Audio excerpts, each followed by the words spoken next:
Hi hello.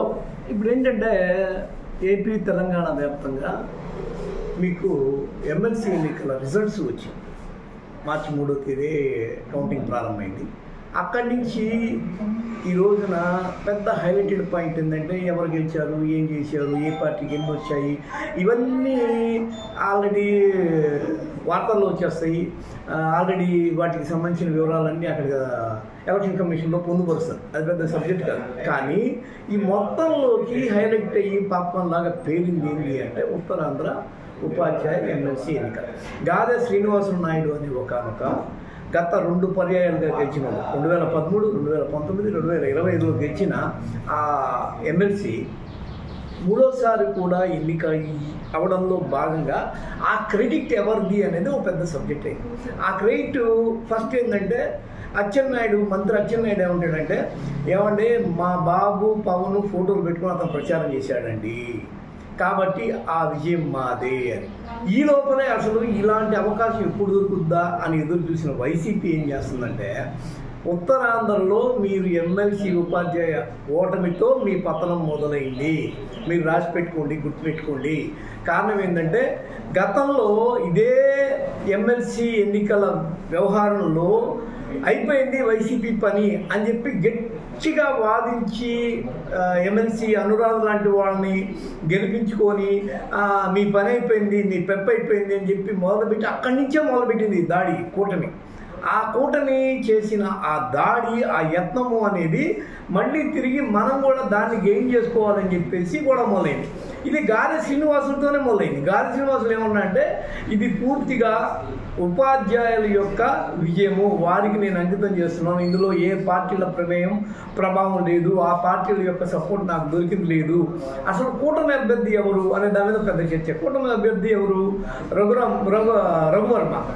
ఆయన్ని మీరు పెట్టుకొని తాయిలాలు ప్రకటించి, పేపర్ ప్రకటనలు ఇచ్చి, డైరెక్ట్గా పల్లా శ్రీనివాసరావు అనే టీడీపీకి సంబంధించిన అధ్యక్షుడే దగ్గరుండి అన్ని చేయించి, ఆ తర్వాత జిల్లా మంత్రి తాయిలాలు ఇచ్చి అన్ని చేసి అంత చేసి మీ అభ్యర్థిని మీరు గెలిపించుకోలేక చతికిలబడి ఈ రోజున ఎవరో గెలిస్తే ఉపాధ్యాయ సంఘం నుంచి గత కొంతకాలంగా గెలుస్తూ వచ్చిన గాదె శ్రీనివాసులు నాయుడు అనే వ్యక్తి గెలిస్తే దాన్ని ఓన్ చేసుకోవడం ఎలా మీకు సాధ్యం? మీరు అసలు మీ పొజిషన్ ఏదో తెలుసు మీకు? 30% ఓట్లు కూడా పోలుగాల. ఉపాధ్యాయులు అంటే ఎవరు? ఉపాధ్యాయులు ఈజ్ఈక్వల్ ప్రజలు. ఉపాధ్యాయుల తీర్పు ఈరోజు ప్రజల తీర్పు. అలాంటి ప్రజల తీర్పు ఈరోజు ఇక్కడి నుంచే మొదలైంది.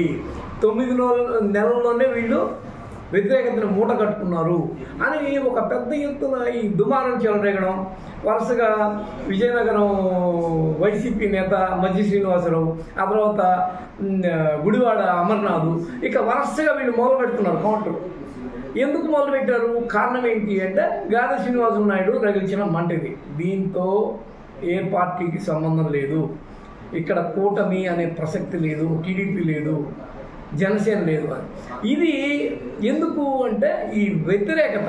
ఒక రోజుల్లో మీరు ఎమ్మెల్సీ ఎన్నికల సమయంలో వ్యతిరేకతను చూపించి ఏ విధంగా ఈ ప్రభుత్వ పని అయిపోయిందని మొదలుపెట్టారో, సేమ్ టు సేమ్ మీ పరిస్థితి కూడా అంతే అని వైసీపీ అనడంతో వైసీపీ కౌంటర్ అటాక్గా వీళ్ళు ఏం చేస్తున్నారంటే, టీడీపీ ఏమంటుందంటే వైసీపీకి అసలు 3వ స్థానంలో ఉంది వైసీపీ, ఓకే మా రఘువర్మ అనేవాడన్నా కనీసం 2వ స్థానంలో ఉన్నాడు, మీ పరిస్థితి ఏంది అని అడగడము మొదలుపెట్టి అటాక్కి రివర్స్ అటాక్ చేస్తుంది. మొత్తంగా ఈ ఎమ్మెల్సీ ఎన్నికల సమయంలో మనకు అర్థమైన నీతి ఏంటంటే, ఈ ఎమ్మెల్సీ ఎన్నికల్ని అందాజుగా వీటిని కూడా ఒక ప్రజాభిప్రాయాన్ని, ఇప్పుడు గ్రాడ్యుయేట్ ఎన్నికలు అంటే ఏంది? పట్టభద్రులు ఎవరు? చదువుకున్న వాళ్ళు అనేవాళ్ళు ఏ వైపు ఉన్నారు అని ఒక అందాజుగా చెప్పే ఒకనొక ఎన్నికలు ఇవి. ఆ తర్వాత టీచర్ ఒక టీచర్ ఇచ్చుకుంటూ ఒక ఊరితో సమానం. ఎందుకంటే టీచరు ఆ ఊరిలో ఉన్న పిల్లలందరినీ వాళ్ళ తల్లిదండ్రులందరితో దాదాపుగా ఒక పబ్లిక్ రిలేషన్ మెయింటైన్ చేస్తాడు ఒక టీచర్ చెప్పే మాటను ఎందుకు వినాలి అంటే ఆ టీచర్తో ఆ ఊరి యొక్క రిలేషన్ ఆధారపడి ఉంటుంది. వాళ్ళు పిల్లలు వచ్చి ఇక్కడ చదువుతూ వస్తూ పోతూ వాళ్ళ తల్లిదండ్రులు పబ్లిక్ పల్స్ ఎలా ఉందో టీచర్లకి బాగా తెలుసుంటుంది. కాబట్టి ఇటు నిరుద్యోగ యువత లేకపోతే చదువుకున్న యువత ఎలాంటి మైండ్ సెట్తో ఉన్నారు, ఎవరిని గెలిపిస్తున్నారు, ఆ తర్వాత టీచర్లలో ఎవరు గెలుస్తున్నారు, వాళ్ళ సంఘాల వాళ్ళు